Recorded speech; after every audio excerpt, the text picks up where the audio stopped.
everybody, I wanted to kick off this video with some brief notes about why there's been a gap in patron videos. This video, like some of my brief pre-recorded essay-style videos, will be available quite early for patrons on patreon.com, and only much later for regular viewers. While this isn't unusual, these types of essays haven't been monthly for a few months now, due to my time being eaten up not just by streaming and regular stream segment uploads, which I do all by myself, but also by time spent working on a commission, which I'll be excited to announce, hopefully, in at least the next month after this video goes up, because it's been such a big endeavor. Needless to say, this is my first full movie script, and I want to get it right. I've also been preoccupied with returning to publishing by writing more books and working on longer researched essays for the channel. With that out of the way, I hope you'll forgive both the intro here and my limited schedule, but I thought this was a very important element. That's a joke that will become apparent momentarily, of the discourse about From Software's latest game, Elden Ring. Regular stream viewers will know how much Elden Ring I've played live and how many builds I experiment with in all these games, and I've come to some conclusions based on that experimentation. I'd like to make a controversial take here. Elden Ring's Ash of War system is not as good as people have been making out. There are some improvements.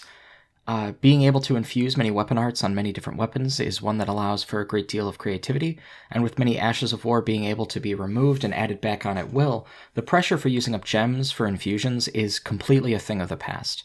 This is a system that promotes a lot of freedom, and everybody has been singing its praises. There are some hiccups, however.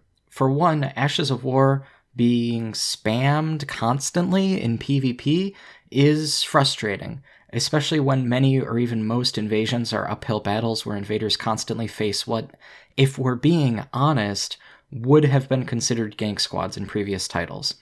I think the developers must have thought if this invasion format was going to be the norm, then spam would be unavoidable, so they made Ashes of War with various spell-like effects usable on all builds. Pure strength and dexterity builds now thankfully have access to their own Ashes of War that scale primarily with their own stats, which is in many ways a wonderful thing. However, this takes me to my one actual problem, my one real problem, with the Ash of War system, which is that I do not feel it is balanced optimally with the spell system. It's a little thing, but I think it matters. For starters, strength and dexterity builds can, with the proper wet blades, have Ashes of War with pure physical weapon damage that scale with their primary dump stat.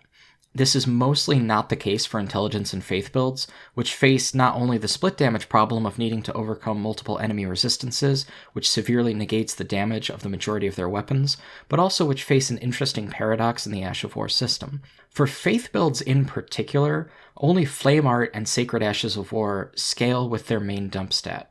At first, this may not seem to be a problem. For one, it's fair that there are technically two fire element damage Ashes of War in both Fire and Flame Art, and this means that there are unique advantages to every dump stat.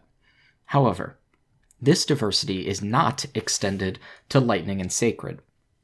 One thing that I've found is that it seems Ashes of War can be altered with wet blades to provide damage scaling with different stats, but the damage of the Ash of War in particular is not necessarily altered by this. A strength scaling Ash of War can be altered to scale with stats other than strength, for example, but you won't get as much mileage with the actual Ash of War itself, which makes using it almost inherently inferior in a build outside its primary scaling. In the case of Lightning and Sacred, Lightning scales with dexterity and Sacred scales with faith. The weapon damage can be altered, but the damage of the individual Ash of War will not necessarily be as effective. What makes this strange is that Lightning Ashes of War scale with dexterity, but Lightning spells scale with faith. If there was a Lightning equivalent to Flame Art with lightning damage instead, being the same as how Flame Art scales with faith and Fire scales with strength, this effect wouldn't necessarily be so difficult to create a build around. Sacred, which deals holy damage, is in an even weirder place. Holy damage in general is split between two types of builds, much like Lightning, but it isn't even split perfectly along the lines of Ashes of War the way that Lightning is. Wrath of Gold and Sacred Ashes of War are best on pure faith builds, but many holy damage spells are made for intelligence and faith hybrid builds. Even weirder is the fact that a very cool weapon, the Sword of Night and Flame, deals 3 damage types: physical, magic, and fire. The Ash of War has 2 cool attacks, with the magic attack scaling with intelligence and the fire attack scaling with faith. But my real question is this: why are intelligence and faith hybrid builds so shafted? They have no Ash of War that scales with both their dump stats, which isn't unusual at all, except that among the elemental Ashes of War, Sacred is included, and that scales with faith, but faith and intelligence hybrid Golden Order incantations also do sacred damage. Why is this? If faith is going to be the main utility casting stat, which is normal for a From Software title, why aren't there faith-scaling Lightning Ashes of War, as well as intelligence and faith-scaling Sacred Ashes of War to match intelligence and faith-scaling builds? As an aside, there are many conceptually interesting spells that can be used by both intelligence and faith builds, but this type of stat allocation seems to be strictly a pure caster build, which makes it second fiddle to any other stat or pair of stats. Only a couple weapons have any real potential in these builds, and only one has minimal strength and dexterity requirements, and it doesn't do sacred damage.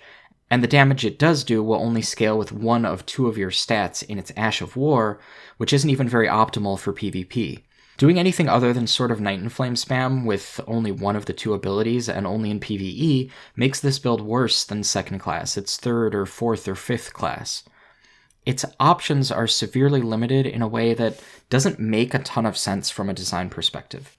So of the 5 dump stats, Strength and Dexterity have good Ashes of War but no real spells, whereas Faith is in the opposite camp. Intelligence is, in my opinion, in the second best spot, because it has strong spells and strong Ashes of War, while also having one of the best status effects in the game in the form of Frost. I think Arcane builds are in the real best spot, as it also has access to one of the strongest status effects in Bleed, powerful Blood and Dragon spells that can deal all types of status effects and multiple types of damage, while also having access to occult infusions that deal pure physical.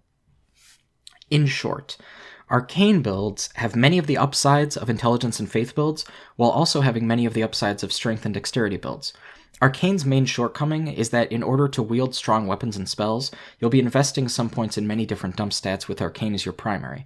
However, this means large weapons with higher requirements will be out of your reach potentially even up to level 150, and at level 125, forget about it. You'll barely get away with Mogwyn's Spear, which is the only really quite strong Strength and Arcane hybrid weapon. Overall, I feel the Ash of War system is a great innovation, and I can only hope that either the DLC adds serviceable options for some of these builds, or that the spiritual successor polishes the system significantly in the way that Dark Souls 2 polished the spell stat alignments from Dark Souls 1. I doubt anyone from the development team will see this, and I say spiritual successor due to the fact that it seems unlikely that a sequel to this game will be called Elden Ring 2, given that the plot arc of Elden Ring itself actually seems pretty self-contained to this game. So calling it that wouldn't make a ton of sense unless the team decides to reiterate on the idea of the shattering being a cycle in the way that the kindling of the fire was in Dark Souls, but that would feel a little hacky to me, at least at first blush. I've talked about Elden Ring on this channel several times already, but this is the first instance of a video I've pre-recorded actually purely putting my own thoughts and opinions out there without reacting to another creator, which is something I've wanted to do ever since the easy mode discourse revved up again. I actually wrote a whole script for a video like that, but have been distracted with other things, so if you'd like me to weigh in on that, I'll consider recording it and uploading it here in short order. I'd have to revise the script, though. Leave a comment and let me know whether you want that or what your thoughts on the Ash of War system are. Like and subscribe to the channel because I told you so. Overall, I feel that Elden Ring is more approachable than some of the earlier titles like Dark Souls 1 and Demon's Souls. Although I think one of the best introductions to the melee combat formula of these games is still Dark Souls 3, and it's not even close. With that final provocation, please take care of yourselves, and I'll catch you on stream in the lands between.